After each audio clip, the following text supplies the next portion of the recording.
It's the weekend, it's time for the Weekender, and this weekend you have a chance of winning one of two amazing prizes. You could win the new Hunters for Lord of the Rings, or, even better, you could win Justin's yellow blanket. No, it's my blanket! We're giving it away, Justin! No! We're giving it away! No! For your chance to win, comment in the video telling us which prize you'd like. Do you want his yellow blanket, or do you want the Lord of the Rings prize? Subscribe to the channel, like the video, and share it about. That's all you need to do for your chance to win.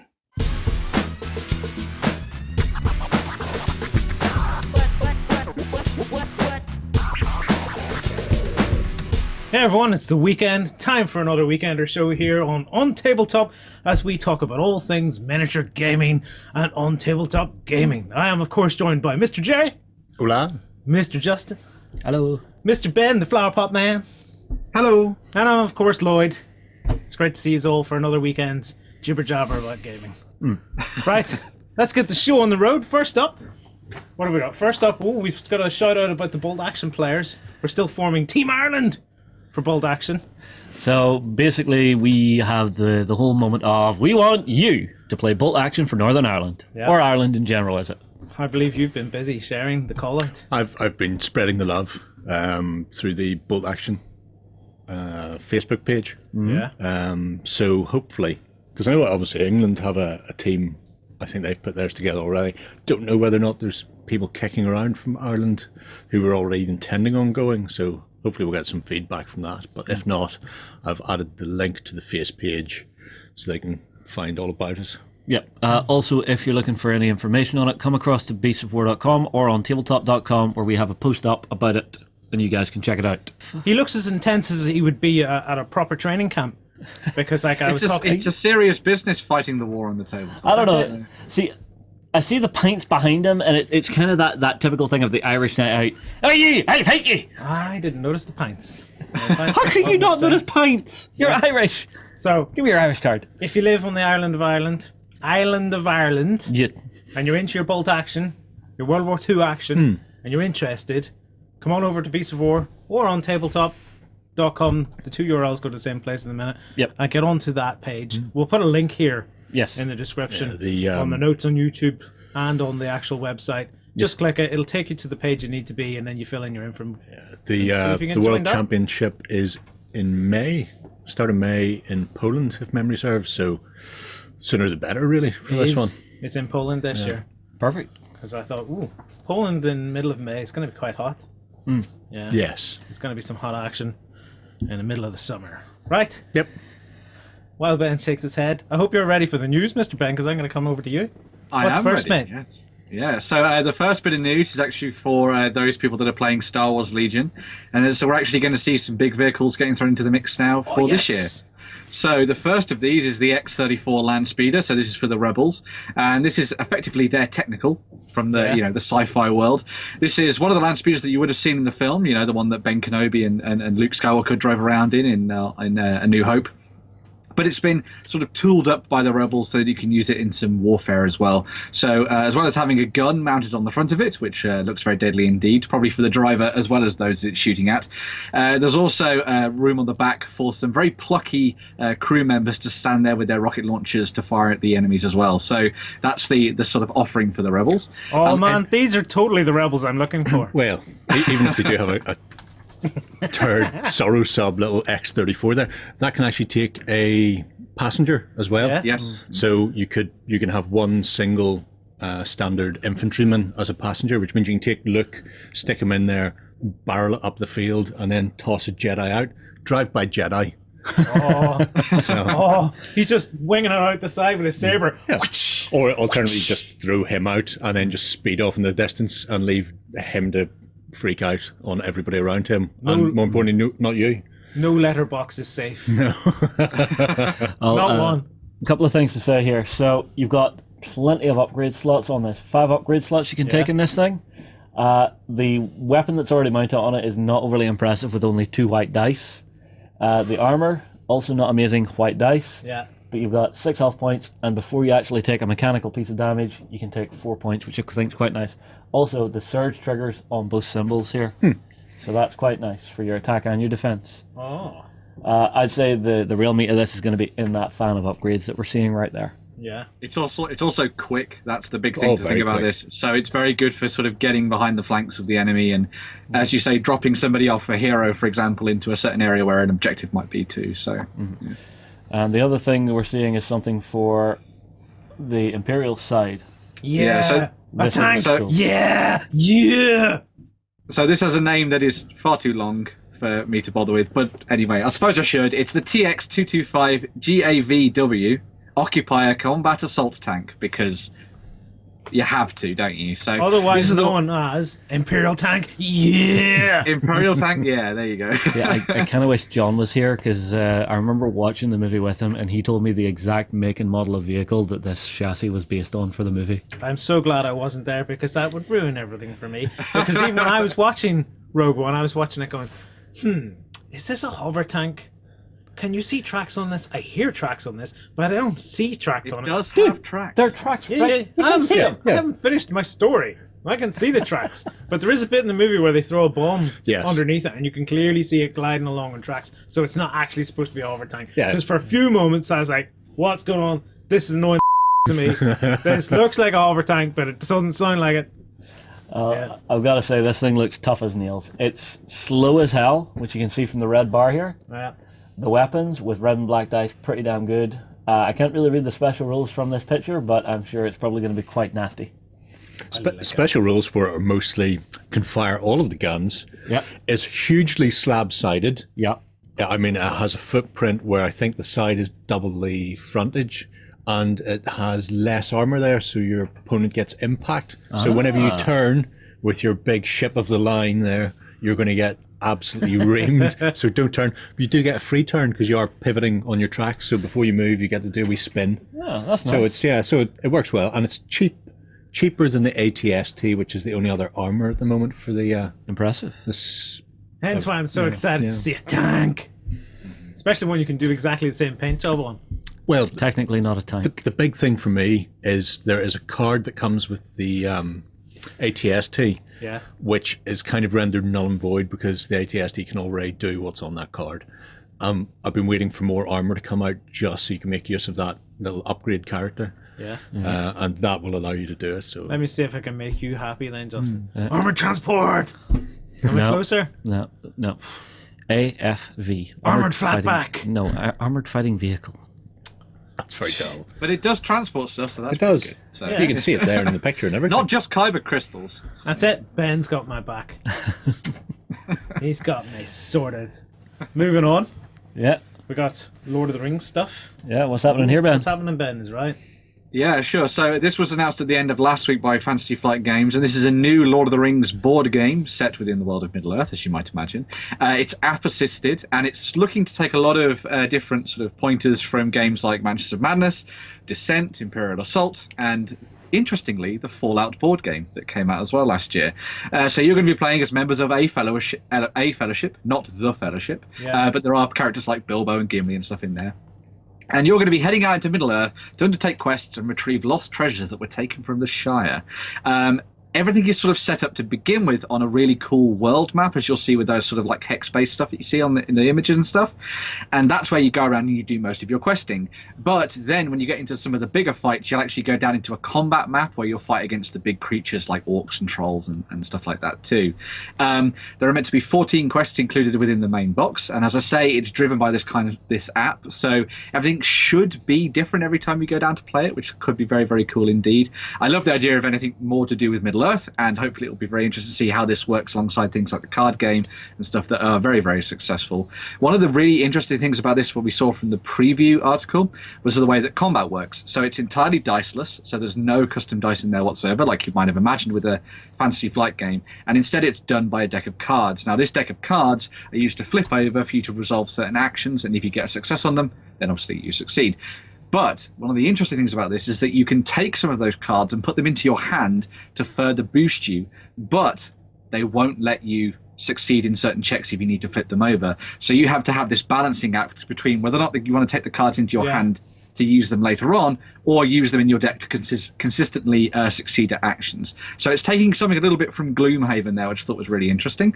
And yeah, the game looks good. I'm already pretty much on board with this one. can't wait for it. So I have to say, I'm guessing this is different from the movie then, obviously, because I'm looking at hey, wait a minute, Bilbo's looking really sexy, like, he doesn't look at all like the guy from the movie. Everything from Fantasy Flight Games to do with Lord of the Rings is based on the books, so it's all about that and that kind of background for everything. So I have to say, looking at the map, Fantasy Flight Games, you're used to seeing tons and tons of tokens. This looks like very, very minimalistic for what they do. I mean, like, look at this. Yeah. You know, you've got your character board, you've got a couple of decks, and you've got a few different little tokens, maybe 2-3 different types there that I can see. Is that because the app's doing some work? Yeah, pretty much a lot of the stuff is handled by the app, so you don't have to worry about things like tracking health and all that kind of thing, because the app obviously does all of that for you. The only thing you need to worry about is what you've got on the tabletop for you as a character. So, see, that's how I think apps should be used in games, is that they're just there to do some housekeeping, not actually taking over mechanics of the game. And interestingly as well, like, a lot of people have talked about the miniatures that come with this game, and they've said that they don't particularly like them. I think they're looking pretty good. I think as alternative sculpts for stuff for Lord of the Rings, they're looking very cool indeed. Based on the 3Ds, I mean, if the actual minis come out looking like that, they're looking pretty nice. They're looking kind of tasty. Yeah, a lot of the stuff that's come out recently for Imperial Assault and the like as well has been really, really nice. So hopefully the same thing will happen for these ones too. So. It's a bit weird though, because I'm so used to like the movie version. Yeah. Viggo Mortensen and and you see like that, is that big thing like a cave troll? Yeah. Yes. And I'm like, oh, it looks nothing like what I now perceive to be a cave troll. I'm so used to it now. But that's the problem. As soon as you make a movie of anything that's a novel, if it's your first introduction to it, or if it's something you've been imagining for years, it sort of becomes the canon of what you think it should be. I've seen it a few times.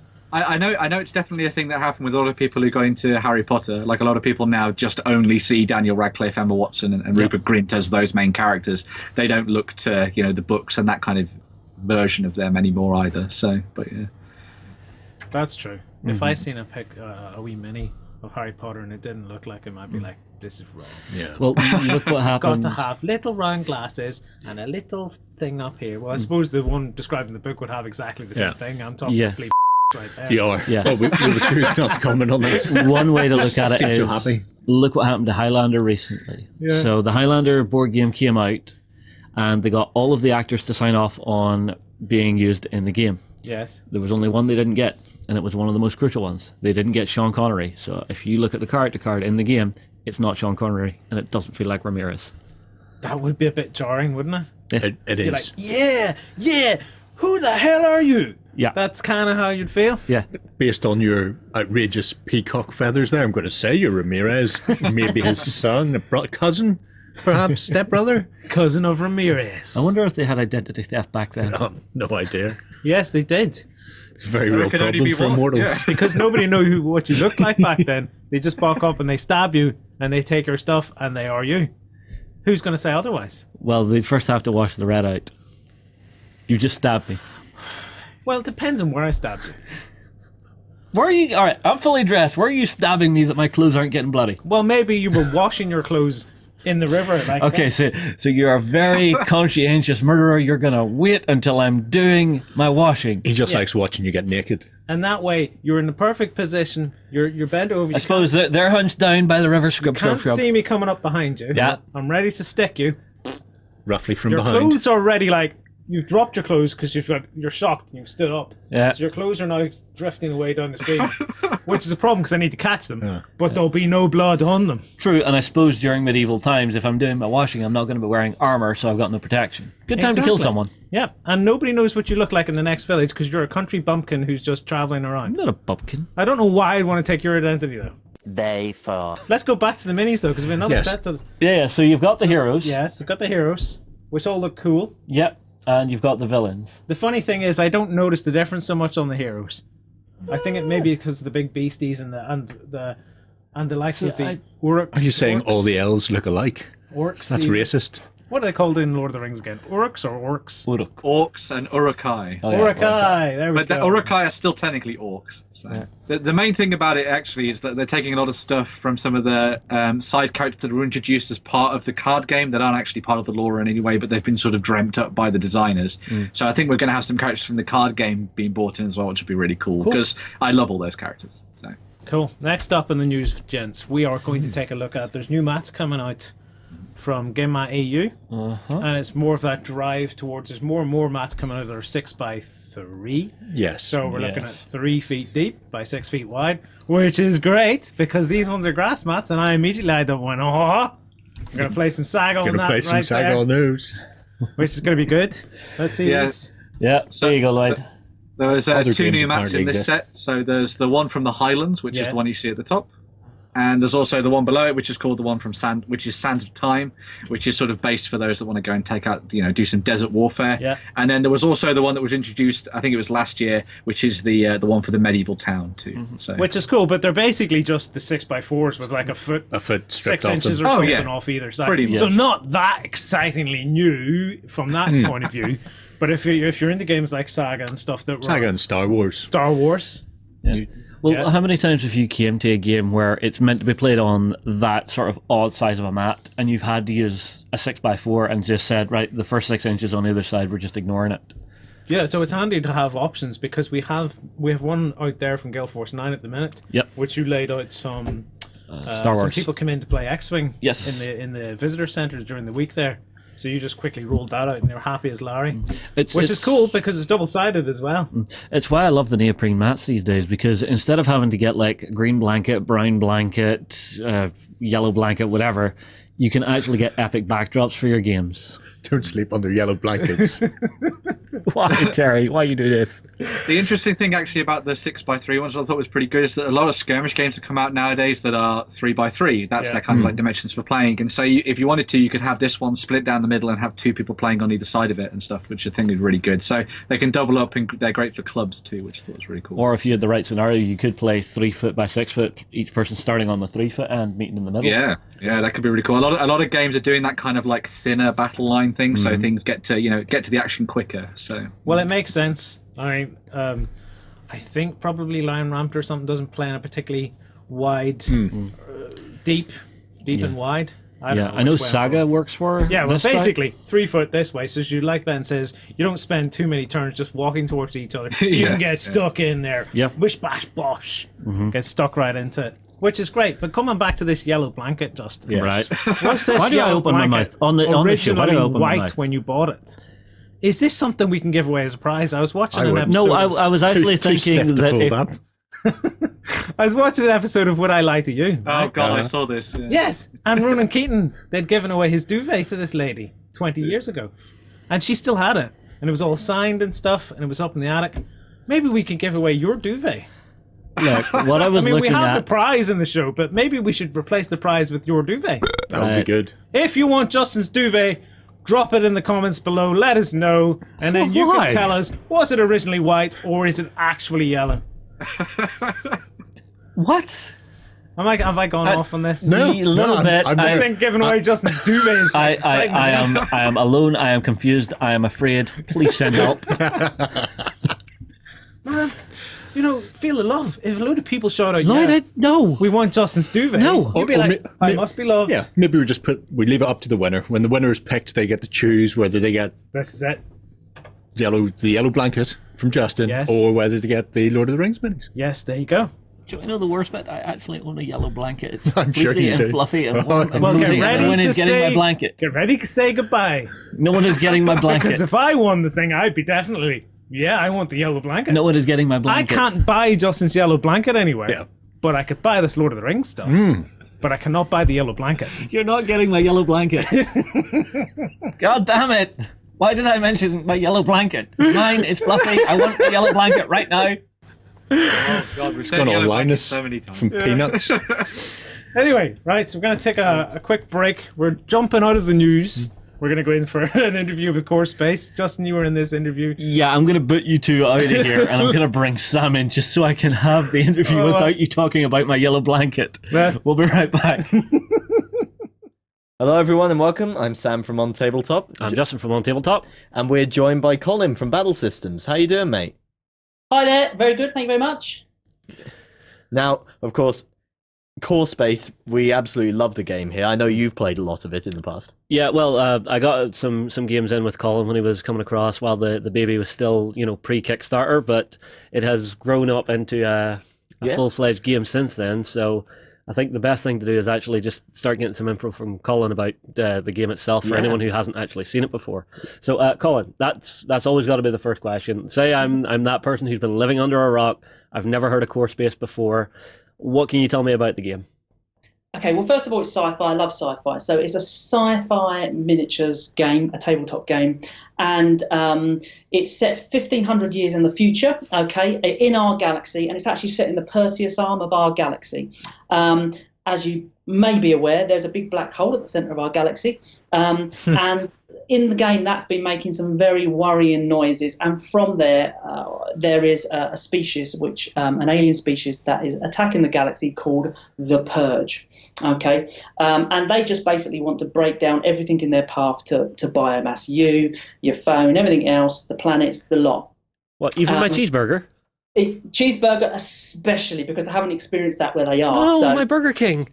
Yeah, well, that might kill them. We could try that. Yeah, it's good to know, Justin, what your priorities would be in an alien invasion. Dude, when the end comes, I'm protecting my cheeseburger first. Everybody else is secondary. I'm just going to the Winchester. Any rules? I'll just I'll have a look. Okay. But the game is actually set in the Barrens, which is a very sort of not a nice place to necessarily work or live, but people do. And the Barrens is just sort of set around the black hole. So at the very tip of the Perseus arm, the Purge are just a myth, really. But around the Barrens, they are present. They are slowly taking the galaxy apart.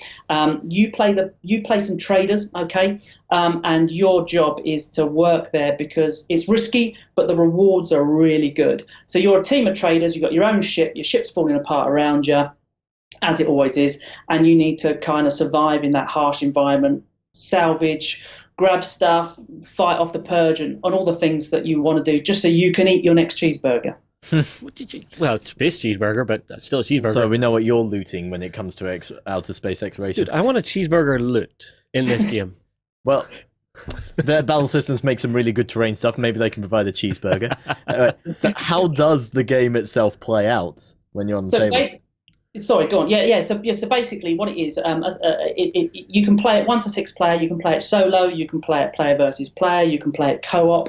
It's set. Anyone that knows us, we've been doing 3D terrain since 2012. So it's set on a really beautiful 3D board, and you can go in and you play either individual missions or you can play it campaign style, and you basically have to maneuver through. Completing various missions in this very hostile environment, going through the terrain, searching through cargo, and and grabbing everything that you can. And then what happens is between games you actually trade. So when the game finishes, the game doesn't finish. You can level up your characters. You can sell the equipment that you've got, purchase new equipment, trade, visit shops to buy cheeseburgers, and various other bits and pieces. So you've got the actual play when you're actually playing, and you're fighting for the mission. Then between missions, you sell and trade and prepare yourself for the next mission. We're never escaping the cheeseburger now in this interview, are we? No. I mean, one thing I was about to mention as well that I remember from the games that we played was one of the things that I really loved about the game, Colin, was the NPCs. Who may or may not have a cheeseburger for me. Correct. Yes. So you're playing the traders, maybe solo, or you've got another player with you with their own team of traders. And what happens is the Purge are controlled by the game, so they will basically move around you each turn and just really be nasty. But in addition to the Purge, you've also got other NPCs as well. So you've got civilians. Just general people out and about, caught up in it. They might trade with you, they might join you temporarily, they might attack you, they might run and hide. But you're also going to encounter things like roving gangs, and you're also going to the local police force would be there. You could have security, you could have the Galactic Corps, and they will all interact, and they might help you, they might attack you, but that all happens around you, and it makes the game really unique, because if you're playing player versus player, generally you're after the same objective, but the game can get, as the hostility level rises, the game can get so difficult with the Purge coming in that you might say, look, we need to work together, otherwise we're going to lose everything. And so you can work together and then decide at which point, if at all, you sort of turn around and give each other a quick stab in the back. Well, we did have that beautiful mission where I actually couldn't get to my ship, and I had to hitch a lift out on Colin's one. Hitch a lift? Yeah, I actually had to hitch a lift off the game board to get out of the mission on Colin's spaceship. That may be the first time where reading Hitchhiker's Guide to the Galaxy actually makes you better at a sci-fi game. Yeah, that was a really good mission. Yeah, and I think you repaid me by shooting a really powerful weapon out of my hand the next mission. I'm stealing it from me. But I won't hold any grudges for the next games. Yeah. Now, of course, it's been a long journey from its first development days onto Kickstarter, and now when you're getting ready to pre-order. How has the game? How did you first go about developing the game? How did it come to be? Well, I mean, I've been playing this game in various, guises over the past few years, over the decade really. And when I started Battle Systems, I always wanted to do this game. But as a small company, we made sure that we could run successful Kickstarters and have a proper business and everything. And then I basically took the mechanic and put it into my favourite genre, sci-fi, and added in all the ingredients that I love, and hopefully everybody else does as well, which they seem to. And then we put it to Kickstarter, and it was a cracking success. And what we've done then is we've basically upgraded it as we've gone along. And we've taken lots of different suggestions about, some things that'd be really cool. So, for example, we've got all the characters which are on these little cards here. Yeah, I remember these. Mm-hmm. Yeah, since we played, Justin, we've added an armor slot in here, which is actually frees up some space in a tray, which I'll show you in a moment. And on the back of every card, every single trader can actually be a civilian as well in the game. We spoke about those NPCs. Yeah. So basically, it gives you any trader crews you've got that you're not using can populate the game, because you know what? When they're not traders and doing their job, they need to go out and buy a handheld some food of some description. Yeah, food like substance. And so they need to, and so those were just two examples of the things that happened whilst Kickstarter were running that we decided to put into the game. And of course, when you then implement that with things like the character, the dashboards that we have. What that allows us to do is it allows us to have more room in our equipment tray here, more room to carry, and it just adds that little extra level of easy gameplay and fun really to the game whilst playing. Yeah, I have to say that is something I really like seeing, is that versatility of being able to use a character either as a character like that, or a trader, or as a civilian. It does give the impression that these characters have lives outside of your own adventure. They absolutely do, and it's really really sad when a character dies and you lose someone from your team. And often the way you recruit new crew members to your team is from the civilians that you meet in the game. They might join you. You can persuade them to join you, and that means that when you get them off the board, they come back onto your ship. You can actually hire them for less money because you kind of saved them, as it were, whilst the Purge were invading. So it's when you're playing the game, it's not just the objective. Often you'll find that you might miss the objective, but the mission was incredibly worth playing because you've gained an extra crew member, or you've found a particular piece of equipment that's going to help you in future missions. For me, having those NPCs being able to be crew members, it gives me a reason to collect the entire range. There's nothing I hate more than I'll pick up something for my games and I'll not put it on the table. It just sits on my shelf and waits there. Having a reason to actually get it down and get it into the game gives me more reason as a player to actually pick these things up. Yeah, true enough. Definitely, and it's actually designed for that, because when you take an extra crew, it kind of comes with things like additional equipment specialized to them, additional event cards as well, so that when you pick that up, you can actually shuffle those into your event deck, which is one of the mechanics of the game. And that will then encourage those miniatures to come on. So you've got a new character, or you've got the Galactic Core expansion. Those event cards will then prompt you to bring those on at a particular time, should you draw it from the deck. So. All right. Well, what we've been talking about this last while has actually been intriguing me, and I have a bit of a question about the actual development post Kickstarter, because it's great whenever a Kickstarter is running, you see everything's coming out, the ideas coming to life. then the Kickstarter ends. I'm wondering, how much continued development have you guys done between end of Kickstarter and now? Okay, so again, we're kind of known for constantly developing once the Kickstarter's done. So with our terrain, we would end up giving a little bit extra, fitting some more on the sheets, upgrading a few items. Having been known for that, we wanted to do the same with Core Space, but we've literally gone crazy with it. So, you know, we've spent money we didn't expect to spend because we just want this game to continue for a long, long time. And so what we've done, we've done things like the rule book, which would have been a sort of an 80-page kind of very nice rule book, is now 176 pages. Nice. And now, don't let that put you off, because the core rules are still sort of, you know, 50, 60 pages. And there's some starter rules and so on and so forth. But we've then added in all the advanced rules, which once you've got comfortable with the game, you can do things like, I think it was Justin's suggestion, one of the Let's Play videos, you wanted to jump through a window and, yes. Shooting both guns. It's that kind of thing. So we've got things like diving through windows and climbing and all sorts of things in there that you can do. And we just kept going and kept going. And in the end, we decided that we really wanted to flesh out the universe as well. So we've got the very, very end of the book, we've got lots of things about bios on all the characters, the universe, and generally really painted a picture and really fleshed out the background. And we've even got a section at the back, a kind of a behind-the-scenes section, which shows the development the Core Space went through, because it went through so much development, and additional things added that we just thought, well, we're going to put that at the back, and before you know it, it's a 176-page deluxe hardback book for those on the Kickstarter. So that's just one example.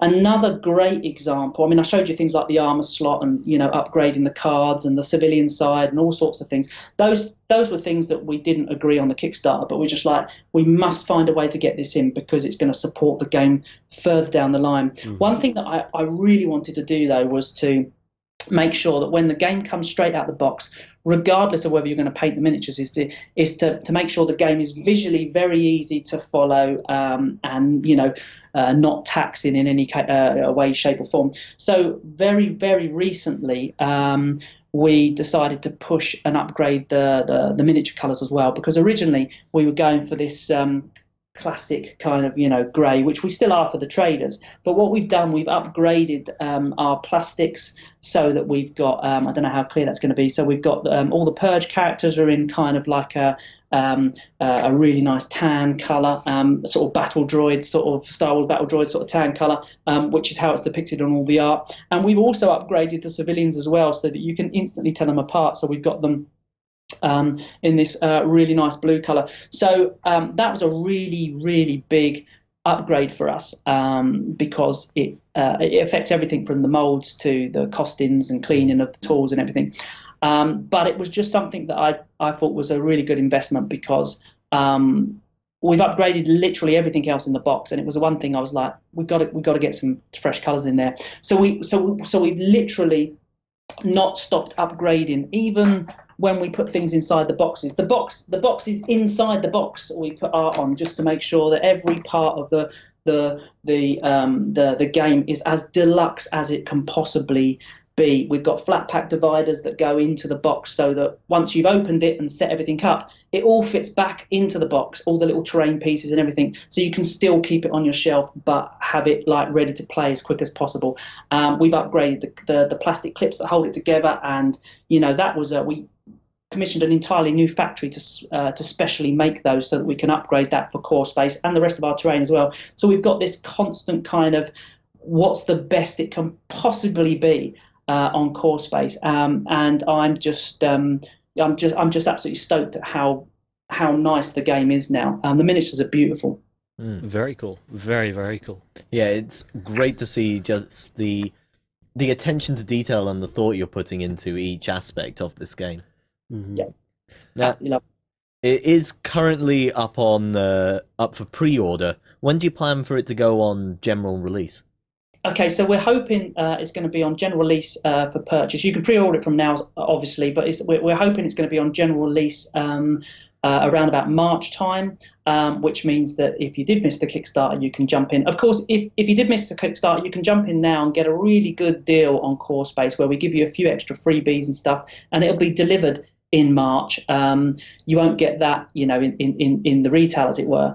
But also we're doing a little cheeky sale, because we've been running since 2012, and we've never, as a company, done a sale on any of our products. So we decided with the pre-order of Core Space that we'd do a really good sale as well. So we've got some ridiculous deals that we've got running on our website as well at the moment. It's our first time we've ever done it, so we just went in really, really big double mat setups and all sorts of crazy stuff, just tons of stuff chucked in free. So if you're looking for Core Space and you want some freebies, that's great. If you want some 3D terrain for any game, and of course all of our sci-fi terrain, when we was making our sci-fi terrain a couple of years ago, we knew Core Space was coming, so all of our terrain is sci-fi terrain is compatible with Core Space anyway. So many people at the moment are picking up Core Space that comes with the terrain, but also saying, you know what, I want this multi-level galactic set, and I want this big out wastelands area, command center or whatever.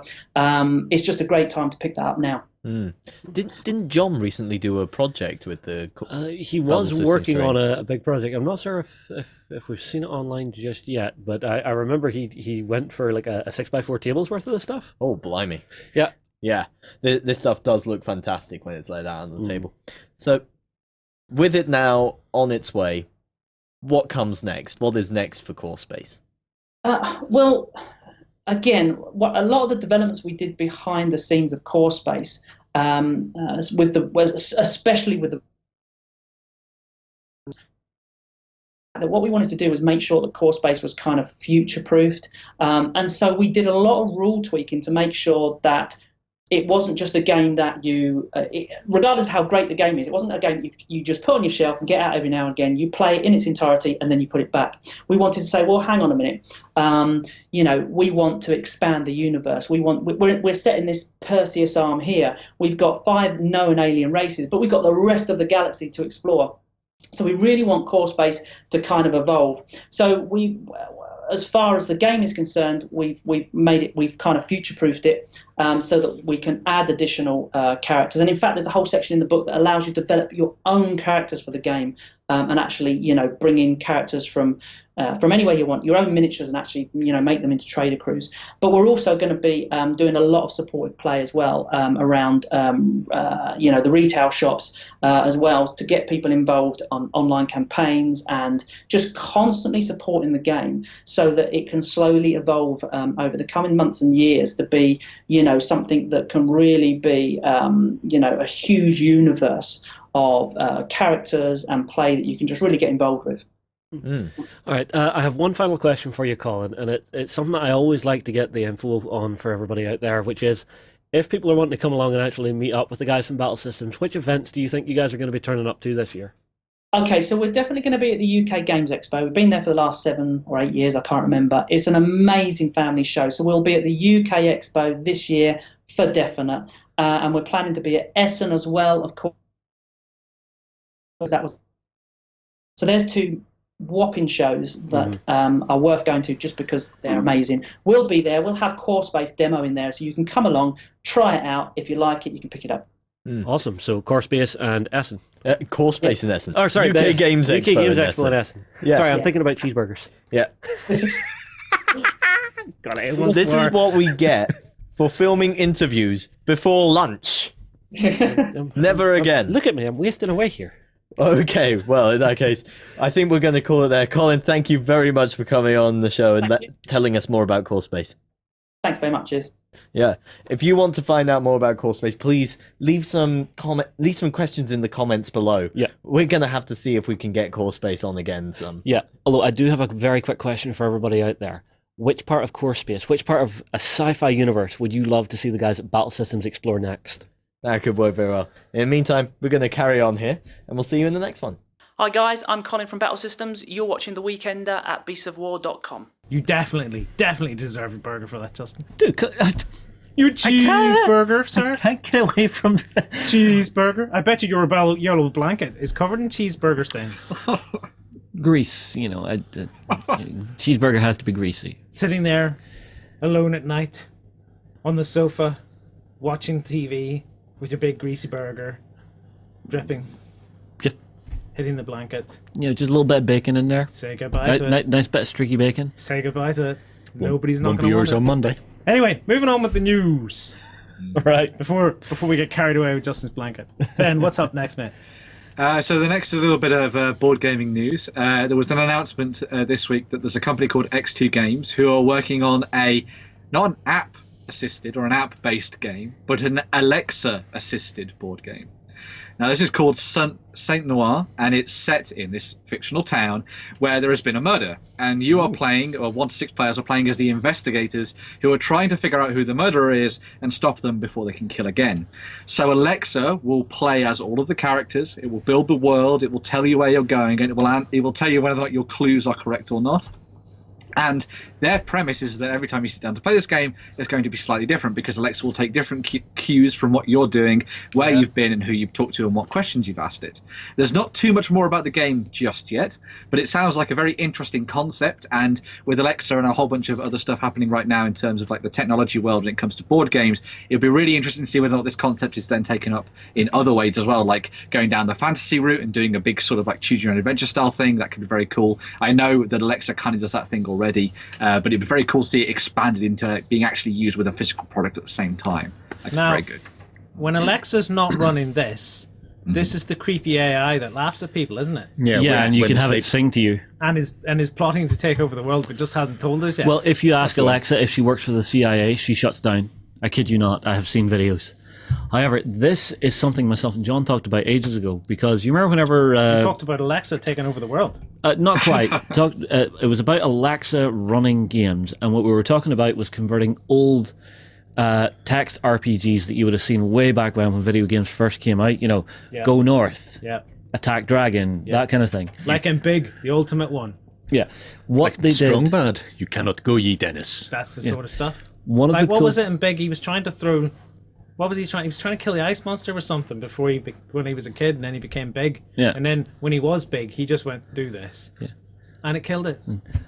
But for Alexa, they've already done something similar with this, with Skyrim. So Skyrim, Alexa essentially acts like a DM as you wander around the world, attacking and killing monsters, tracking your health and stuff. So Murder hobos. Huh? Murder hobos. You have no fixed residence. You wander about just killing poor defenseless monsters and people in their own homes. You are When murder they're hobos. washing their stuff in a river, you sneak up behind them. Yeah. Filthy But murder hobos. this was actually a practical joke the team that created Skyrim did, but it was a practical joke which they took too far, and it actually turned into a game. John has Alexa at home. We've played this a few times. It's actually quite fun. And whenever this first came out, we said, wouldn't it be great to see Alexa or another program like this take up that DM role? And that's what we're seeing in this game, which intrigues me. So I definitely want to get this in. I definitely want to steal John's Alexa, and I want to play this. Now, I wonder, if you steal Alexa, will she, call out for help? Help I'm being stolen? I'm being nicked. I'm being nicked. I'm being nicked. I'm being nicked. Yeah. Till battery runs out. I don't know. What do you think, Ben? Are you excited about this, mate? I think this is going to be really fascinating. I'd love to give it a go. I like my sort of intrigue, deduction style games. I love Sherlock Holmes, Consulting Detective, and that kind of thing. So it's not too much of a leap to have Alexa reading out the stories and having voice actors involved with it as well. So that Alexa does kind of all the mechanical stuff, but then you have other people in the background voicing all the different characters and all that kind of thing, and putting emphasis on certain words and scripts and things. So it could be really fascinating to see how it all comes together. So you see, I don't cool. mind the idea of having AIs listening to me when I'm doing stuff that I particularly want them to listen to me. Right? Oh, that sounds weird, doesn't it? Anyway, I'm playing with Jerry. Right? Yes. I don't mind the It's not AI getting any listening better. to me doing that, because we'll be like, I'm getting ready to roll my dice. Oh, is it a 3 up to this, that, and the other? And Alexa's sitting in the background going, well, actually, Lloyd, I think you'll find because your Berserker is doing this against such and such, it's actually a 4+ up. And do you remember that bit where he fatigued you and stuff? I don't mind it being a wee hint thing. Yeah. If it's just listening to you in the background and doing something useful, going, no, you haven't quite got that right. You've screwed that. Don't do that. Never do that. Yeah, What would that be? Just really, really annoying. Well, it depends. How many Depends on whether gaming or not groups I'm have that using- one friend that does what Lloyd's describing? Yeah, well, that's what I'm saying. This would be that one person. You know the way sometimes you'll play a You're game. going to make that person redundant, though. They're going to be sat in the corner grumbling to themselves, going, "God damn, Alexa knows the rules better than me." Sometimes you'll be playing a game, right? And it's you and your other mate, and there's a third mate who knows it inside out. Yeah. And he's always there when you're playing it. Yeah. And then when he's not there, you realise we rely on that guy too much, and we haven't got a clue, not one, of what we're actually doing here. You've seen Diced, haven't you, Lloyd? Yes, I've seen Diced. Yeah, so that's what you're describing. Yes, but I don't necessarily. Yeah, well, Diced is good. Yeah, you know, it is watch essentially but a I'm just digital version of that frame. Like, because Alexa is going to be is a mainstream product. It's just sitting there listening. You're not actually physically having to go to the app and go, how does combat work? Like Alexa, for example. Yeah. Well, how does this special weapon affect something? Blah blah blah. And Alexa will chirp in and go, oh well, actually on page such and such it says this. Yeah. And reads out the stuff to you. So if you did it for like 40k, Alexa, how does plasma work for my Primaris Space That'd be Marine? really cool. Yeah. Yeah, wouldn't it then? It would be a hell of a lot of programming to get it right, but Yeah, yeah but you it'd be could do. cool if you could basically take a codex Yeah. and a rule book and just feed it into Alexa. Alexa's listening to you play the game, and if it isn't chirping in just randomly, you could go, Alexa, what is the rule for such and such thing? Yeah. Because how many times do you stand at the table and you maybe by the end of it, a third of your time has been spent going, well, you know, when Flicking. you're Flicking. new to the game for a start anyway, you're flicking through going, Yeah. where the heck is this? This index is it's not very good. So Wouldn't it you, be cool if you could just go, Alexa, this, Yeah. and then she went, oh, it's on page 53, and then I could go, well, I'm Although- check that, Alexa, although- and make sure that although you're to be actually fair- telling me the truth. With some games, I'm pretty sure we'd get Alexa going, that's on, no page numbers in this index. I'll check the glossary. No, the glossary doesn't go anywhere. Why is the glossary even here? I want to know the rule. That's why I'm looking up the rule in the glossary. Why do you not tell me what the rule is in the glossary? Why do you exist, glossary? Or she might turn around and go, Shuts herself that's not in down. the rule book, but in the appendices, on the update, in the FAQ, it's this. Yes! We just play the game. And Alexa just says, yeah, that's how you do it. Yep. Maybe. That'd be cool. I'm use it- excited about that. Use it for some coming sort to of... Kickstarter If soon. not for this, Yeah. I'm not saying this isn't nice, but if not for this, for what we just talked about, make that happen, world. That's bring the it way. to That's the way Kickstarter, to you go. could make a mint for that kind of an app. Oh wait, Diced already did it, I think. Right, Ben. Moving on with the news. We've got another 2 items to get through here, mate.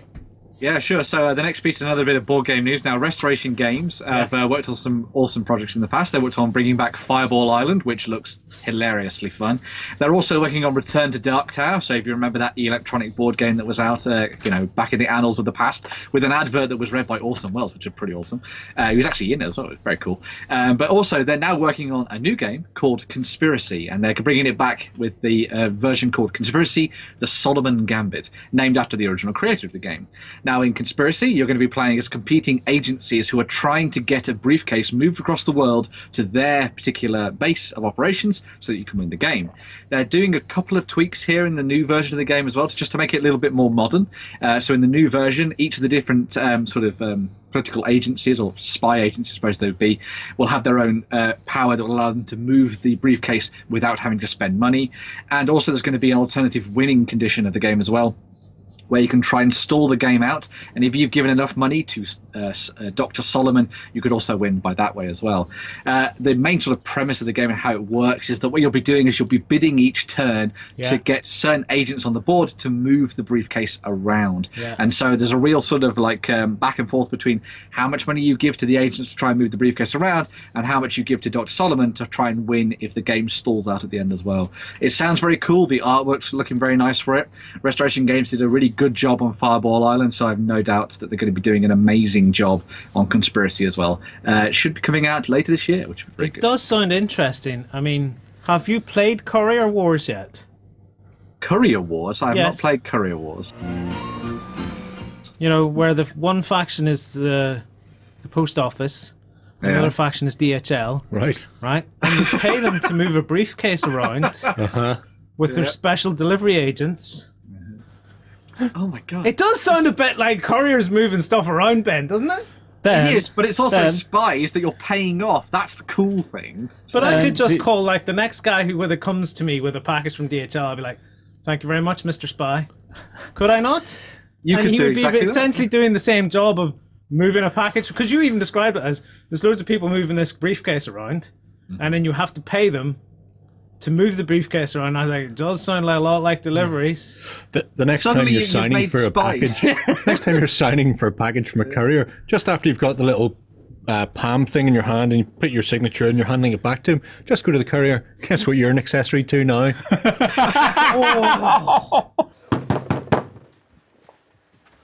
The fox howls at midnight. You never see me. I was never here. Just leave it at that. Walk off. You would have the police in the office so goddamn quickly. Don't do this at home, folks. Do it at home. Don't do this Do at it home. at home. You can win another blanket of Justin's that we haven't decided yet. We'll go through his laundry hamper and dig one out. Oh, Jeez, that would really wind a delivery man up. But sometimes they deserve it. I've had to start putting a lock on my back gate because delivery men were coming into my back garden and doing a whiz Oh, that's nice. down the side. what? I know this because they were moving bins and stuff and not locking the gate correctly. And then I could see like damp patches and stuff. Ugh. Nice.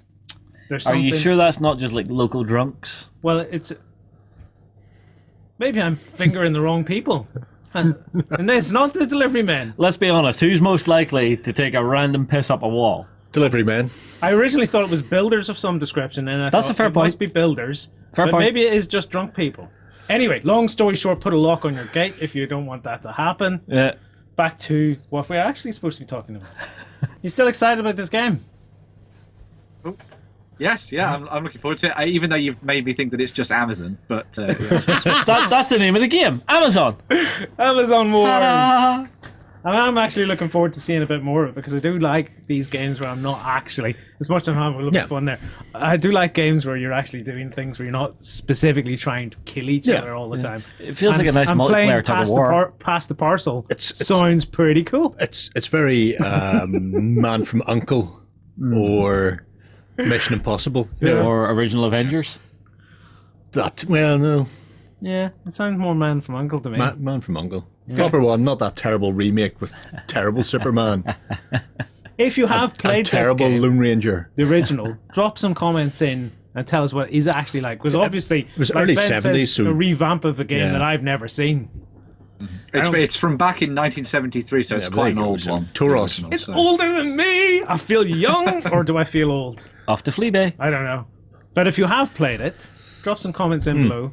Let us know how it actually does play, because I'd be keen to know how it played. Mortal Gods, the core box set. Oh, finally up for pre-orders. Yeah, so this is the new core box that is up for pre-order. We talked about it a little bit in a couple of weekenders ago, but this is all like ready and raring to go. It's coming out later this year, and I think it's about March time. The core box set comes with all the things you need to play the game. So you've got the rulebook in there, you've got the tokens, you've got the cards, that are all looking very, very nice indeed. Covered in that amazing artwork from back in the period, which I thought was lovely.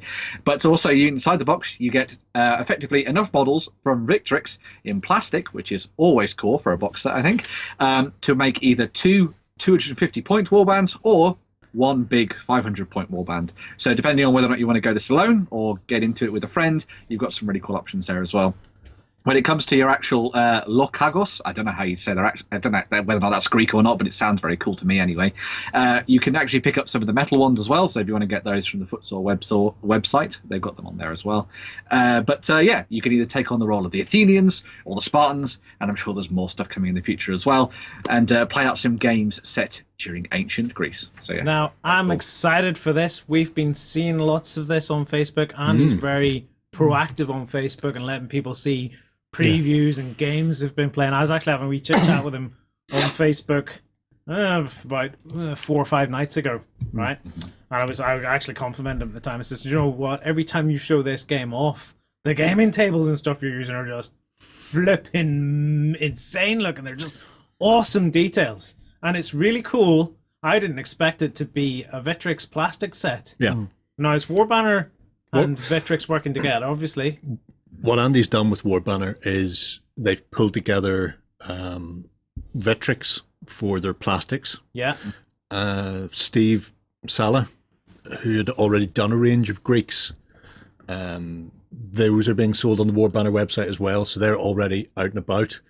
And then Stavros, who did a lot of the Gangs of Rome stuff with him, has been doing a lot of Greeks, funnily enough, being Greek, he was right on board for this. Those are the ones that have come up as the sort of the individuals, the healers, the various sort of unit leaders and that sort of thing. But he's done a whole slew of these models, and there are a lot more coming.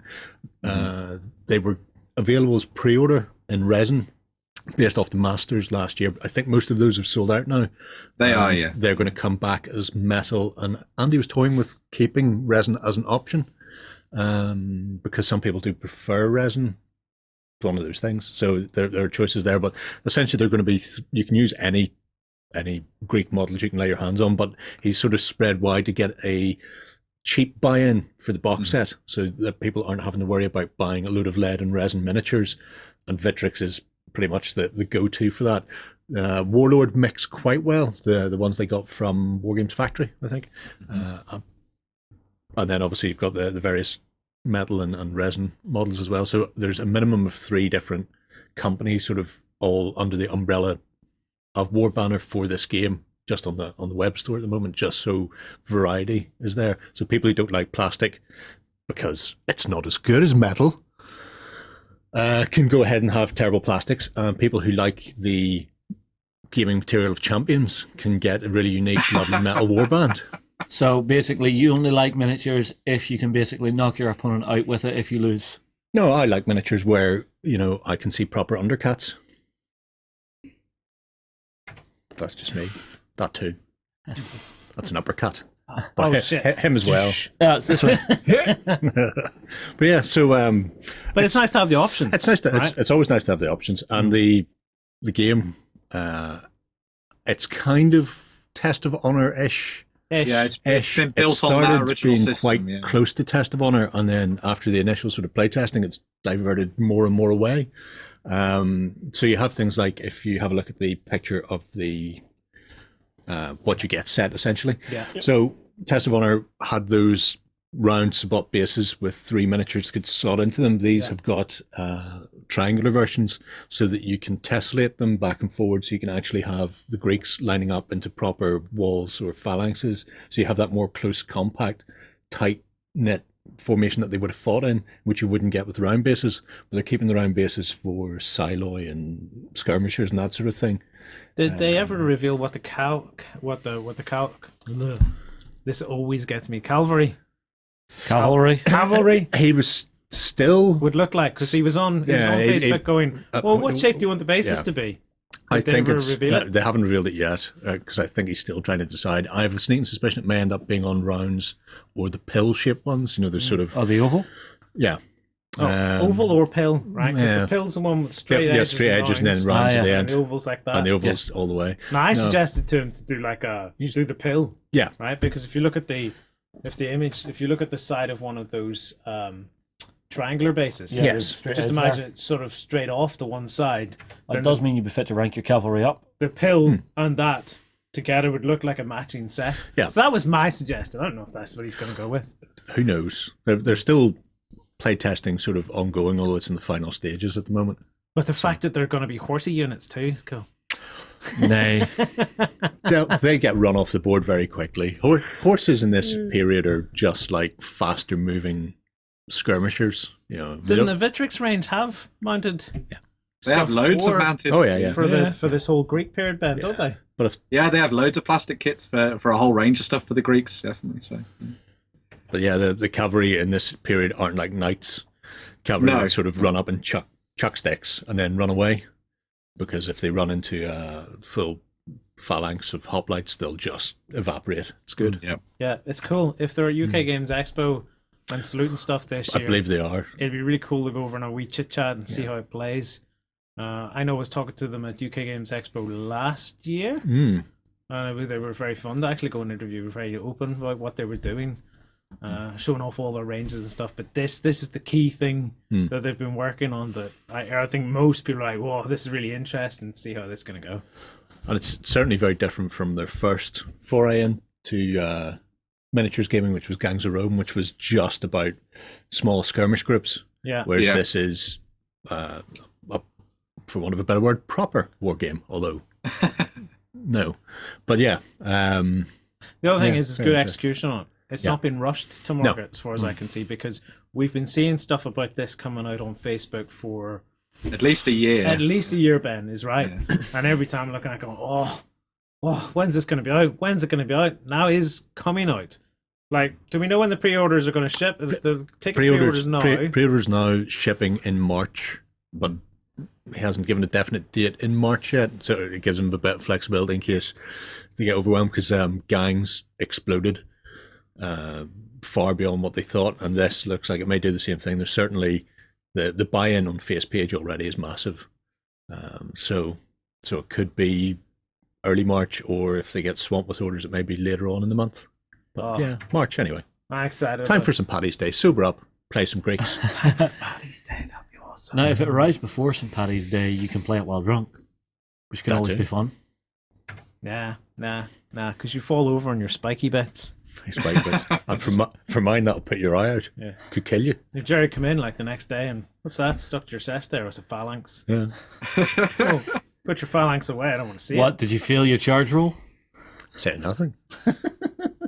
Right. Anyway, I think that wraps up the news. Yeah. Yeah. First up in the Kickstarters, we have Starship 3. Don't we, Ben? Yeah, so this is a new Kickstarter that came out from the guys at Second Dynasty. It's done by Ben Mowbray, and it's all about his 3D printable ships in 28mm for you to use in your games. They're full of interiors and all kinds of things like that. But Sam was able to sit down and talk with the guys behind this and find out a little bit more about the project as well in an interview, which was very, very cool. Hello, everyone, and welcome. I'm joined by Ben Mowbray from Second Dynasty. How you doing, Ben? I'm doing great, thanks. Yeah. Okay. Now, you have a very exciting Kickstarter. We've been loving the pictures that have come through for us. But before we delve into that, I just wanted to find out a bit about you first. What's your background in tabletop gaming? How did you get started? Well, I got into it through RPGs, to be honest. That's sort of the avenue I came in on. I started with Robotech and Rifts when I was 14. Upgraded to Dungeons and Dragons in the 21st century, and I played a ton of different games, lots of Traveller, which is and Star Wars, which is where the sci-fi comes through. But yeah, I enjoy role-playing using miniatures for the tactical element of it, and I guess that's how I sort of got into gaming. I do a lot of online role-playing too today, but these days, but. Yeah, I still have a great passion for the tabletop versions. Yeah, I can see behind you. You've got quite a collection of cool geek stuff. I think I can spot. Is that the starter set for the latest D&D there behind your shoulder? That would be the starter set. I'm just going to do this. So you can see some of the books there. I don't have them all at the office. That's just the copies we have for our office games. So. Every other Wednesday night we play here at the office some D&D, and then the alternating weeks I have another group come in and we variate our weekly game. At present it's Blue Rose, but we just came off a year and a half long Traveller campaign. Blimey. Okay, I'm gonna let myself get completely distracted from my notes right in here because I love D&D. Do you DM or do you play? I do a lot of DMing and a fair bit of playing. Fortunately, my wife is very understanding. We actually live stream on Mondays on Fumbles and Fame. Play a lot of Roll20, and then I have one in real life game, the Wednesday night game. We're playing Tomb of Annihilation right now, and yeah. So, but I'm GMing that and two others at the moment. Of course, you work with Second Dynasty, so how did Second Dynasty get started? What sort of services do you guys provide? Well, actually, I started in animation. My background is in animation. My degree was in specializing in Maya. So I've actually worked for about 7 years professionally since I finished my degree. And this is my second company that I started in that industry, this time without partners, so it was completely my own thing. And so I got started out working with this wonderful animation company we have here in Trollhättan, Sweden, where I happen to live. You might notice my accent is not Swedish, it's Australian. but my wife is Swedish, so we have settled here. But yes, Dockhus Animation Studios I've partnered with them for a number of years, and what they do is a combination of traditional animation, like cell animation, but also stop motion, where they're building the physical models. And for me, that was kind of a new thing, being in the 3D side of things. But we decided to buy a printer together, a 3D printer, to see how we could cross-pollinate our two disciplines and see if we could work on things. So it started out as animation, but to be perfectly honest, right now I'm just making spaceships, and I love them. Of course. Well, that brings us very neatly on to the new campaign, Starship 3. Yeah. Now, as of us filming this, it isn't up. It isn't up, but I believe this will go out when... It will be up when this video is live. Yeah, Wednesday, the 16th of January is the launch at 1600 UTC, or 1700 local time. Yeah. So very, very excited for that, to see how it goes. We kind of went big this time, been 6 months worth of preparation. So this is the third Kickstarter now. And the previous two, I was strongly influenced by, especially printable scenery, the Kiwi company that has been doing fantastic stuff with the 3D printable fantasy terrain. Yeah. But having played Traveller, I'm like, well, where's the sci-fi? and I also wanted it to be my own taste in sci-fi, which is very strongly inspired by like the late 70s, 80s style, both, like your traditional Hollywood films, like very strongly inspired by Alien, for example. Star Wars, of course, but all of these sort of model, where they use the physical models, I think it's just, there's nothing quite like the real thing, which is kind of ironic coming from 3D. Because they're obviously we're doing the same sort of techniques as you use in CGI today, but the other inspiration, which is a strong inspiration, I think you can see quite a bit of it on my wall, is 80s and late 70s anime sci-fi, which has strongly inspired my own designs. I've been making spaceships, like drawing them, since I was about 10, so it's just a natural thing, I think. Yeah, it's interesting to see that progression, and it's interesting to hear you say that you started drawing these spaceships when you were 10, and now you've come all this way to bringing your skill set with 3D printing to... I was going to say making them a reality, but that doesn't sound quite right when they're tabletop miniatures. Well, reality, they are physical once you print them out. And well, it kind of started, like I said, it's been this natural progression for me. My very first video game was an old SSI game, Buck Rogers in the 25th Century, which is like, it used the AD&D rule set, although I had no idea about this. I was like 10 at the time. But there were these retro rocket ships in space, and since then I've sort of been doing the design your own spaceship sort of thing, and even when I got into 3D, because I was actually modding the original Homeworld to have a Macross mod way back in the end of the 90s, and that's when I first picked up 3D Studio, and later moved on to Maya, which I work with today. So unlike many of the other people that are in the industry, they're actually doing sculpting in like a ZBrush. I'm actually hand modeling everything. So it's not using sculpting tools per se. You can get much cleaner the designs. Okay, well, I actually have a preview of the Kickstarter page here, if we just bring that up and take a quick look. I showed this briefly before. There are the 3 starships you're going to be funding over this campaign. Yeah.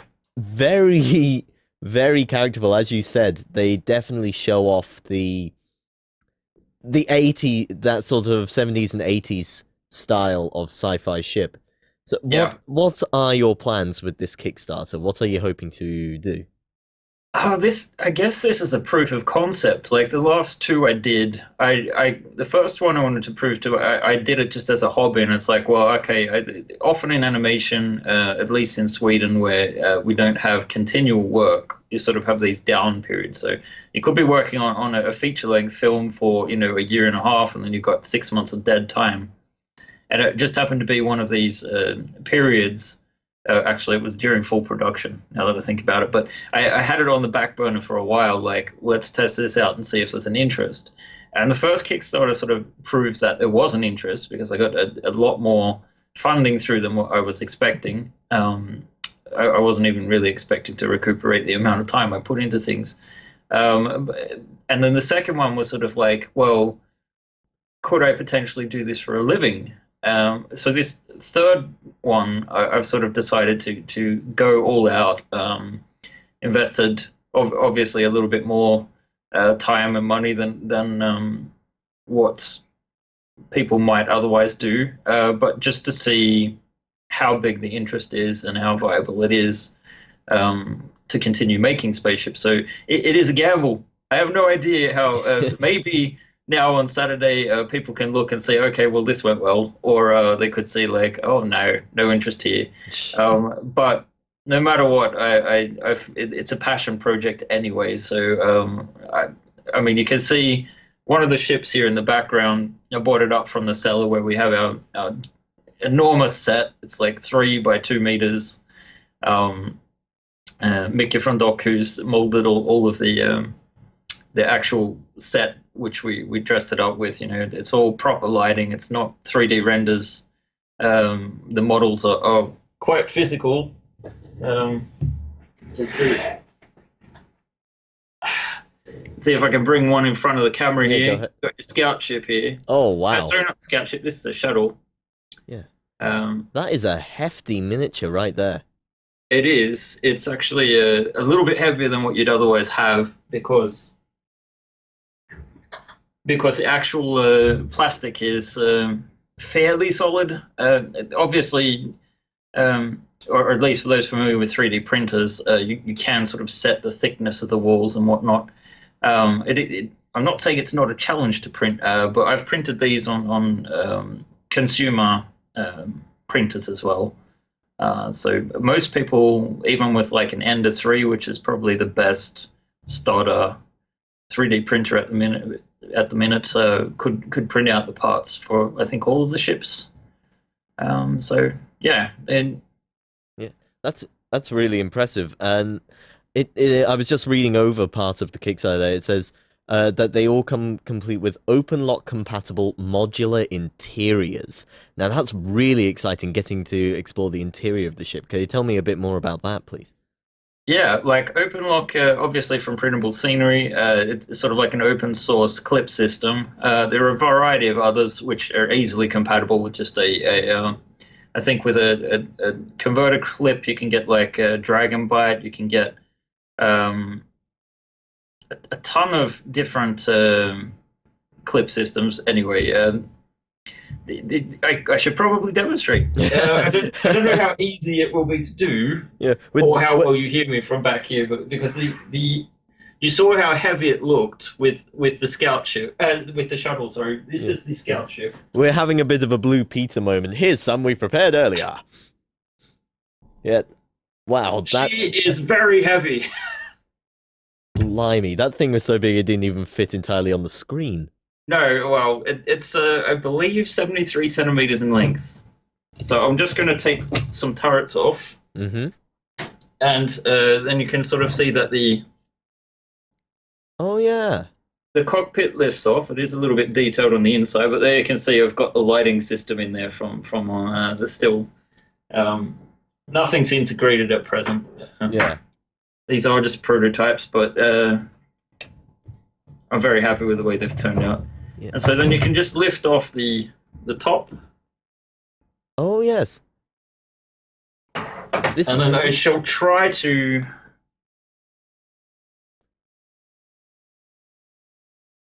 this without breaking it. Oh, got some free Yeah, I have miniatures to. in there. That would be a bit of an issue. I have to admit, this whole Let's see. lifting off the top and getting to dive inside reminds. I'm very nervous. Oh wow! So here you have the deck plan, but of course this is fully modular, so you can actually lift out parts. So for example, this here is the is the living quarters. So these are made up of like open lock clipped pieces. Yeah. So they snap together, and you can take them apart. And they have these clips in them. So essentially, you can plan out whatever kind of layout you would like and customize it. So potentially you could use it for your player ship or reconfigure it so that you're actually got like an alternate deck plan in case you want to use the same sort of design as an enemy ship, or if you want to remix it. So yeah, it's quite large. I might move that back because I really don't want to damage it. I'm getting flashbacks to two different things. First off was the old, I think they were Matchbox toys I used to play with as a kid, where you could lift up the top and find everything within. I'll admit I'm flashing back to those sort of toys hard. But the other thing was a video game called FTL Faster Than Light. Oh yes. Yeah, bit of a redundant title, but there you are. And it was all moving around and the sort of bird's eye diagram of the ship layout in that way. I would love to sort of play that sort of thing out on the tabletop. Yes, well, I mean, I kind of had to compromise at least. We'll see what happens in future campaigns depending on how this goes. Yeah. But the scout ship is quite large and heavy, so I would imagine it would be a little bit. I don't know how well it would scale. So it's kind of like a compromise, I guess. If it was built out in reality, I think it's something like 46 meters long, or hang on a second, I can check it out. 48.8 meters, or 162.6 feet for you Yanks out there. Blimey. Okay, now yeah.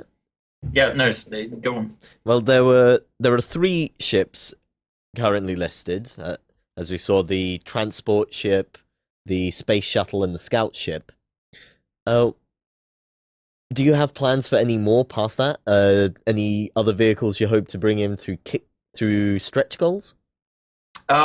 Not unique vehicles per se, just because the sheer amount of work I put into these. The scout ship and the shuttle actually came out of the last Kickstarter. The shuttle, in its very, I guess, initial form was much more simplified. There was much less hull detail.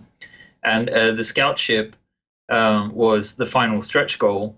But I would never have spent the 3 months I spent on the scout ship or the 6 weeks I spent on the shuttle, because it sort of like hit me that, well, maybe this could be the next campaign. So my former backers got a hell of a lot more bang for their buck in the last campaign, which I kind of then sat in the situation of, oh, well, how do I bring them back? I have 1/3 ship which they haven't had, the transport, which is perhaps a little bit more galaxy far, far away than the other designs.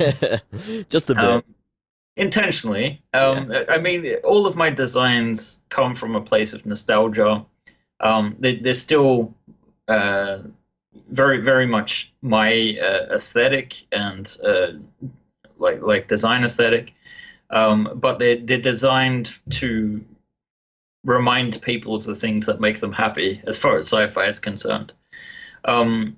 So that was the challenge, but the way I'm addressing that is not a 4th ship, and well, never say never, but that would be a very big commitment time-wise.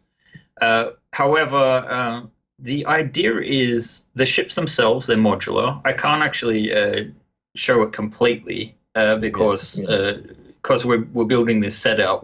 We have glued some of the base pieces together just for practicality's sake, because we have to move them all the time, and don't want to stuff things up. However, the parts of the ship are assembled with open locks as well. So the stretch goals are actually that there will be ship variants.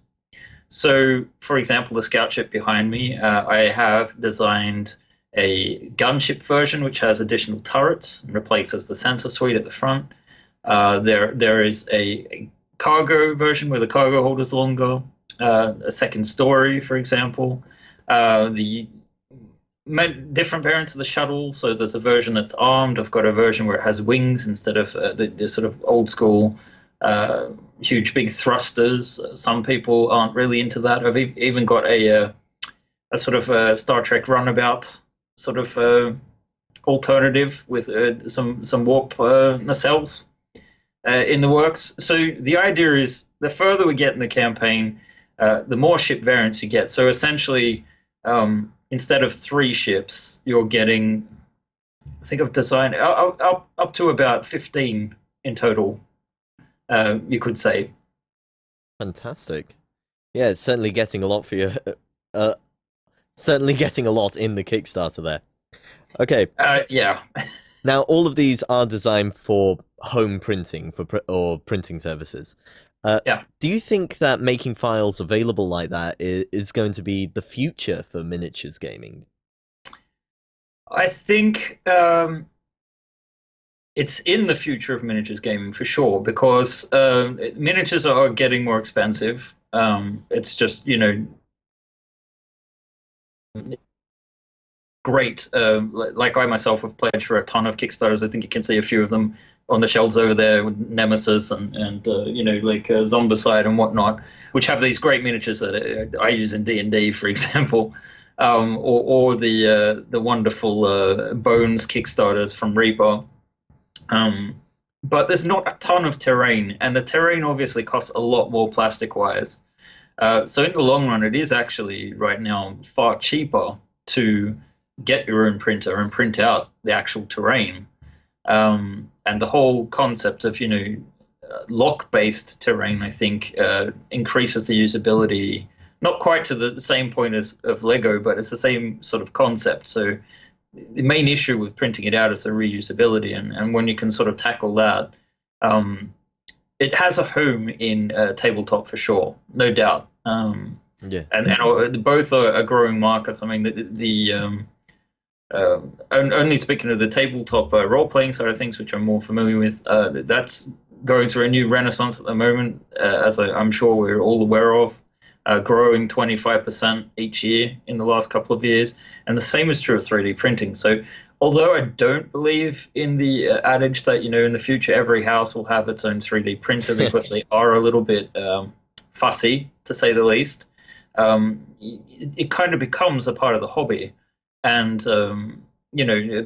definitely in the future there, I think more people will have the home printers. And like I said, the Ender 3 retails for like $200, I think, US dollars. And you can get sort of all the way up to stupid amounts of money. But, if FDM, it works for terrain.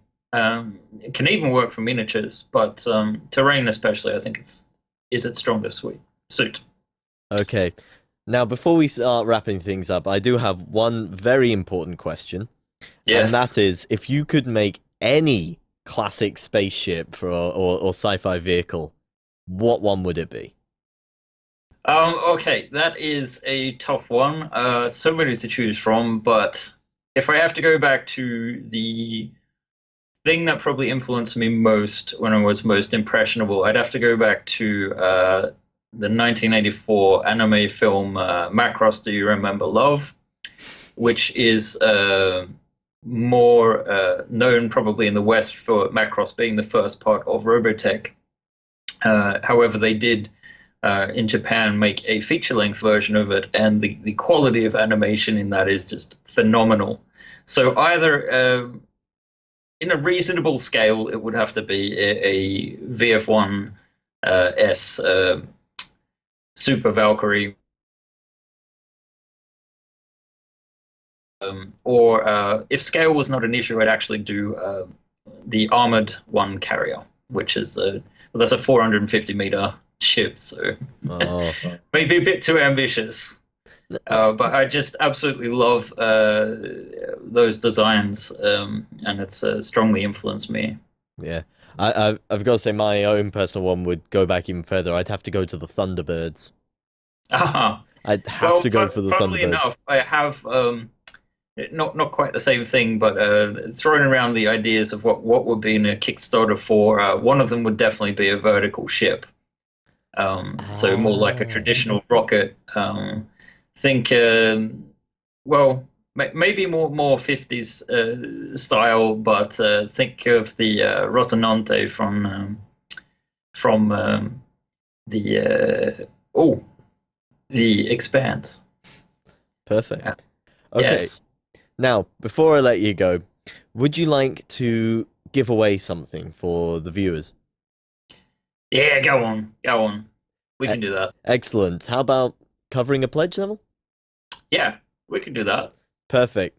Okay, guys, if you want to be in with a chance of having your pledge covered for this Kickstarter, comment below, let us know what you think. Which classic sci-fi spaceship would you most like to see on the tabletop? And be sure to put in your backer number for the Kickstarter. In the meantime, Ben, thank you very much for coming on the show. Oh, thanks, Sam. Okay, we're going to carry on here, and we'll see you soon. Interesting stuff there. They have me kind of excited with this modular interior if you want to have a look at it. Yeah. So you see the way the ships are here. You've got your outer shell, but whenever you're printing it, the entire top comes off. Yeah. And you can actually take out, so you see the engines, all the different rooms and stuff. All of this can be traded about to give you different layouts. So if you're doing this for role-playing games, your DM could actually have this sitting as a big centerpiece on the table. Yeah. They've redone the interior of the ship, so your players, when they go in, they don't know what they're going to find. So you're kind of excited about that? A little bit, yeah. There's stretch goals as well on the cards for it, and he's hoping to get 5 variations of every ship. Yep. So there's a lot of room for expansion there. Mm-hmm. These are huge. The other thing I was going to say that's very cool for this is we were talking about core space earlier in the show. Yeah. These would be amazing for using alongside core space in particular, I think. So, yeah, you Core could. Space is a good example. Yeah.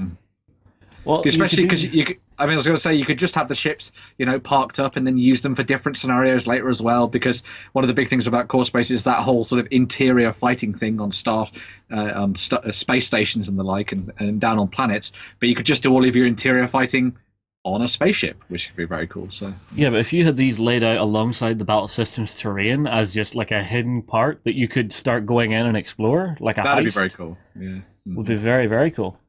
Yeah, so Ah, I really turrets. like it. It's up and running at the minute. Already What's it got? About another 27 27 days to go. Is it funded already? Oh, yeah. Oh yeah, What is Right, funded? he had a very It is- low yeah. funding goal because it is just the STL files. There's no physical components. And he blew through the funding for that in short order. Yeah. So Well, it's cool. Sounds Like for those who have a 3D printer, the most time-consuming part, well, other than printing it, printing does take quite a long time on 3D printers. Yeah. But the time-consuming bit is sitting down trying to make files. Like I used to be into 3D modeling quite a lot, but when you take a break from it and then you sit down again, well, at least I found for myself, I'm sitting down and going, I've been out of this too long to actually sit down and model anything. Because the 3D programs are actually quite complicated. yeah. And if you stop using it and to go off do other things, like your mental mind map of what needs to be done, when and how it's done, breaks down. And 3D programs do have a tendency of updating a lot Yeah. over the course of a few years. Well, it's the same with any computer program you're using. As a new version comes out, the tools change, the bells and whistles that are in the program change. Yeah. Where they are, or what a favorite tool or a macro you used to use isn't there anymore, it becomes obsolete. It's interesting because then this is the bit that you need. The STL file comes in, you just print it out. So that's probably the hardest bit. Like if trying to generate 3D models Yeah. is probably the hardest bit of 3D printing. Well, the other The thing, longest bit is maybe actually then trying to get 3D prints Get out it because printed they're out, not yeah. particularly quick at the minute. Although there are faster. There's a few different types. You've got your plastic ones that just sort of build up like this. With the head well, you've got moves your up, down. extrusion ones and Yeah. you've got the resin bath ones. The one thing that the guy running this Kickstarter needs to be very, very sure of is that he can actually get his files to work in the different 3D printers. Is He's I know actually some of put the formats are a little bit funky sometimes. He's actually put together a little bit of a thing towards, I think it's towards the bottom of the Kickstarter, where he talks about the kind of things you'll need in the programs and stuff that he's used for his building of his starships, and kind of what you might need to consider when it comes to it. So there's some tips there too, which is very cool. Yeah, so there's actually a printing requirements sort of paragraph in here. Yeah. But even if you don't have a 3D printer, I would say people could go and get onto this, because you've got the Fab Labs and stuff still up and running. Oh, yeah. Where you can actually take your files in, someone who knows how to run the machine, you can just say, look, I want to learn it, I want to use these files, would you mind running it out for me? Like the sheer size of some of these models. You'd be but going it's all in, modular. but you'd be going in every day of the week. Like, it'd be one, because it's still hours to print things. Oh, yeah, I know that. So I still think this is like you own a 3D printer and you do it at home sort of thing. True, but if you look at it, he has actually broke it down into components. Yeah. So this would be about 4 segments long for this particular ship. Yeah. So you're printing segment 1, segment 2, segment 3, segment 4, segment 5, segment 6. Yeah, I and then totally you start get doing that. all your other I bits. just think you would be going back and forth and back and forth so much that it would just be if some of them are if some of them are 19-hour prints, yeah, things like that. You know, I mean, that's the thing that stops me using the 3D printer here we have in the studio. Is that it has to be ran, and sometimes you need to babysit it. Yeah, not only does it run for a long time, but it runs hot. Yeah. So therefore, you're caught out with the double-edged sword of going, this needs to be on for a long, long time, but I can't leave it alone. Just in case it burns the building down. Yeah. I was just going to say as well, just to make a note as well in the interview as well, they were talking about giving away one of your pledge level to someone who was lucky enough to comment on the show. So if you want to get involved with that and potentially win your pledge, you've put it forward for this Kickstarter, there is an option for that as part of this this show as well. So watch out for that. So I assume the winner has to be pledged on the Kickstarter. Yes. Yeah. When the draw is made. Yeah. Yeah, so you have to pledge for the Kickstarter, and if you're very lucky and you manage to comment below and make sure you say which backer number you are and all that kind of thing, then hopefully you'll be able to win your pledge and get it for free, which is very cool. So yeah, sweet, right, exciting Kickstarter that one. Another one that's come up is the Privateer Press art book. Yes. Now this looks really sweet because it's like nearly 20 years worth of art going slap bang into this, and when you hold on, you're scrolling too quick for me. When you look at the artwork and stuff that Privateer Press pumps out, I never have a problem with their artwork at all. Like, no, their the artwork images is are really absolutely compelling. gorgeous. Yeah, so this is effectively one of those big sort of coffee table books that a lot of people are getting to pick up now. A lot of them have coming out in the past for D&D and that kind of thing as well. And obviously, we used to see the old ones for Warhammer Fantasy and Warhammer 40k. This is the one that's being done by the guys at Privateer Press. They went to Kickstarter because they wanted to make sure that there was an audience for it, and there seems to definitely be one for it. It's going to be at least 144 pages in length. That's the minimum length anyway. It'll get bigger as stretch goals are unlocked and more things are added by the community and what they want to see. It'll involve artwork from War Machine and Hordes, which are their two big main properties, but also the likes of Level 7, Monster Apocalypse, and their sort of Skull Expedition sort of books as well. So if you want to see some of the covers from those books in there, they're going to be popping up at the same time. As well as the actual art book, they've also been putting forward a little bit of a Kickstarter exclusive. So there's going to be a new Iron Maiden JAIM model, or Jaim. I'm just going to say that her name is Jaim. That sounds fine to me. And that will be available for use in War Machine. But it's also one of the characters that will be part of one of their new games, which is going to be we're learning a little bit more about it this year, called Riot Quest, which is sort of set in a prospective future for the world of Imren. So if you want to get a little bit of a starter on that, then you've got a model coming out for that too, which is very cool. As I said, stretch goals are sort of potentially going to be working towards adding new artwork, new sort of options, big prints and that kind of thing as well. So if you're interested in the art from the guys at Privateer Press, the Kickstarter is up and running right now. And I think there's about 6 days left at the time of this going out as well. So yeah. Sweet. I see there's a digital version. Yeah. Yes. So I had to read through this earlier. Most of the pledges, you'll start off, the very lowest pledge is the digital version. And then as you go up through, you'll get the physical copy, the miniature, and the digital copy if you want. But one of the things they're doing, which I absolutely adore, is that one of the pledge levels lets you actually get canvas prints. Oh, so sweet. And I mean, like, the guys from Privateer, they do such great artwork.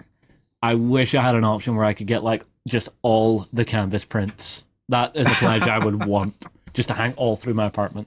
That would be cool. I mean, I'd be into that because, like I said, I really like the artwork coming out of Privateer Press. What I like about it, specifically with War Machine and Hordes, is very consistent style. Yeah. Yes. You know, you get some companies and they'll have nice artwork, but one artwork sitting beside the other artwork, you're very clearly going, well, there's two different artists and and they don't. Yeah, they blend together. jar. Yeah. I don't think I've ever seen artwork, in my opinion, that come out of Privateer Press, at least for those two games that are very intertwined. Yeah. And thought, this doesn't sit well with that. So when you're talking about getting a set of canvases all around your apartment, everything would tie in really well. Yeah, but it's a beautiful world to explore. This was the breakout game for me whenever I first left 40k. Yeah. And dipping into the world, the visual style and the actual narrative behind the world for me has always just been absolutely incredible and something I've always wanted to explore more. And then if you're someone who wants to do that, you've got like the role-playing game, the main games. If we can even get some of the art from the role-playing games, some of the stuff that was in the Iron Kingdoms book was gorgeous. That'll definitely be there. Yeah. Yeah. Sweet. Right. What's that? Is that how many days left on that one? It's funded, I would assume. It is. I'd be surprised if it is- wasn't. Actually, at the time of filming, it is just shy of funded, and it has 6 days to go as of now. So By the time people 4 will see days. this, no.